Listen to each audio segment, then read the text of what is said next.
Salut,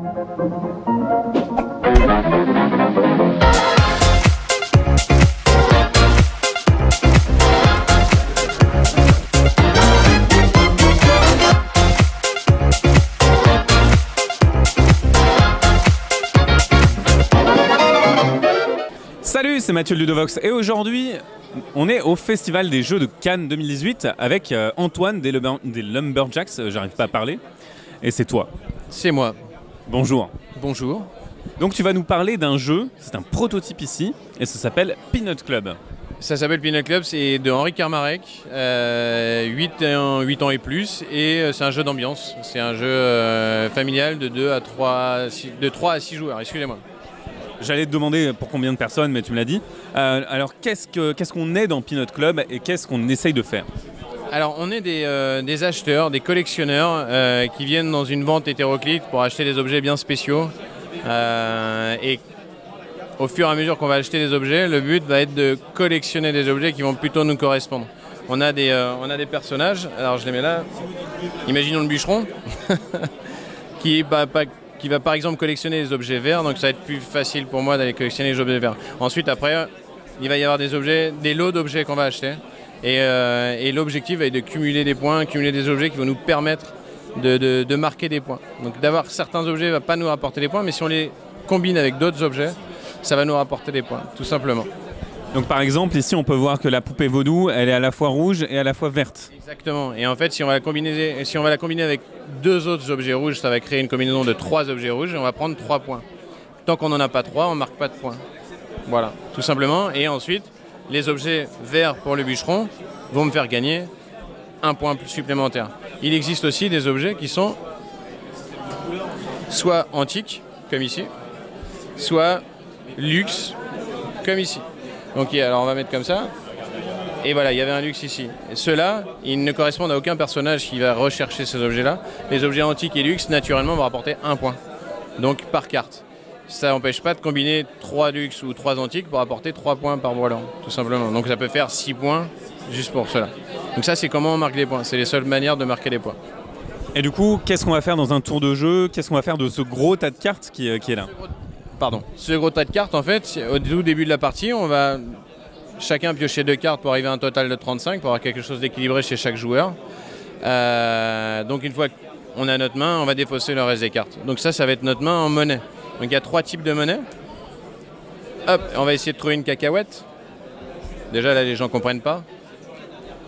Et donc voilà. Il y a 3 types de monnaie qui sont les millions de dollars, les chameaux et les cacahuètes.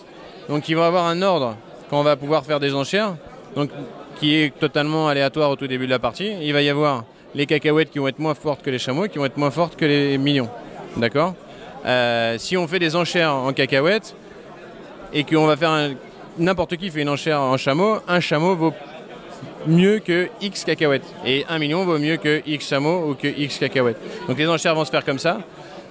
À partir du moment où il y a un blanc ou quelque chose qui se passe et que tout le monde pense qu'il faut peut-être dynamiser, n'importe qui peut pendant la partie dire bon bah allez, 3 cacahuètes une fois, 3 cacahuètes 2 fois, et quelqu'un peut surenchérir avant et ça repart. Mais à partir du moment où on dit 3 cacahuètes 3 fois, le lot est adjugé et la personne qui a donné la chaire la plus haute en fait va remporter cette enchère. Ok, et du coup j'imagine que l'ordre va changer à certains moments? Alors l'ordre va changer à certains moments parce que grâce au pion, la petite spécificité du jeu, c'est pas des enchères simples. C'est qu'on va pouvoir modifier les enchères de 3 manières différentes. Donc il va y avoir le pion crash, tout simple. On va prendre une monnaie qu'on va replacer, donc soit intercaler, soit mettre au-dessus. Soit on peut la prendre au-dessus pour venir la mettre en bas. Donc on ne remet pas tout en place, mais on prend une monnaie qu'on va déplacer. Donc ça, une fois qu'on l'a joué, on la défausse. Tout le monde en a une, donc potentiellement tout le monde peut dynamiser à ce niveau-là. On la défausse une fois que c'est utilisé. Deuxième possibilité pour modifier ça, imaginons j'ai pas de millions et que tout le monde mise en millions, je dis niet, pas de millions. Ça me permet d'aller attaquer et de miser sur des chameaux. Je me suis peut-être défaussé de mes millions sur une autre vente, etc. Et la troisième possibilité, c'est de jouer à la carte. À la carte, si on voit sur les monnaies, en fait, il y a des valeurs. Donc on achète à 4 chameaux, je mets une carte 4 chameaux. Mais si j'achète 4 chameaux à la carte, je dois poser 4 cartes chameaux. Donc voilà. Donc à ce moment-là, on va se défausser de cartes super intéressantes si vraiment on veut un lot super intéressant. Et les 2 derniers jetons, ça va être au moment où on va payer. Quand on va payer et qu'on joue le jeton convert, on va pouvoir payer avec n'importe quelle monnaie. Parce qu'on va convertir les monnaies autres que celles avec laquelle j'ai acheté mon lot à la monnaie avec laquelle j'ai acheté mon lot. Donc si j'achète en millions et que je peux payer avec des cacahuètes que je convertis en millions et des chameaux que je convertis en millions. Et le dernier, quand je vais payer avec Abracadabra, je peux doubler une carte. Donc une carte est doublée, mais les deux comptes sont compatibles. On peut très bien convertir, doubler, etc. Donc voilà. Et donc on a chacun ses 5 pouvoirs, mais une fois dans la partie. Alors une fois dans la partie, jusqu'à la sortie de la super carte qu'on n'a pas sortie pour vous montrer, là, cette carte-ci. Et quand cette carte-là sort, on récupère tous nos jetons. Donc en fait, ça pousse les joueurs à jouer dès le début assez rapidement ces jetons, puisque de toute façon, à un moment, on va tous les récupérer. Si on les a pas joués, bah, tant pis, on récupère ceux qu'on a joués, mais non, c'est quand même très avantageux de jouer ces jetons, il vaut mieux les jouer, quoi. Et assez rapidement peut-être, pourquoi pas. Et du coup, la partie, elle se termine quand, au bout d'un certain nombre de manches? Alors il y a 2 conditions de fin de partie, c'est quand les objets sont vides, c'est ce qui arrive la grande majorité du temps, ou alors quand plus personne n'a d'argent. Mais c'est plutôt rare. Et du coup, ça sort quand? Ça sort en juin cette année, donc 2018. Et ça va être c'est BlackRock qui nous distribue. Alors c'est un de vos multiples jeux. Après il y a d'autres projets dont vous avez un petit peu parlé avant. On peut parler de Living Planet peut-être. Est-ce que tu peux nous faire un point sur ce jeu que vous développez depuis un moment? Alors il y a Living Planet qui a été financé sur Kickstarter, que Christophe Bollinger est en train de développer au niveau des extensions. On avait attendu la fin du Kickstarter, savoir ce qu'on développait. Qui est en train de faire un travail énorme parce qu'il dort pas.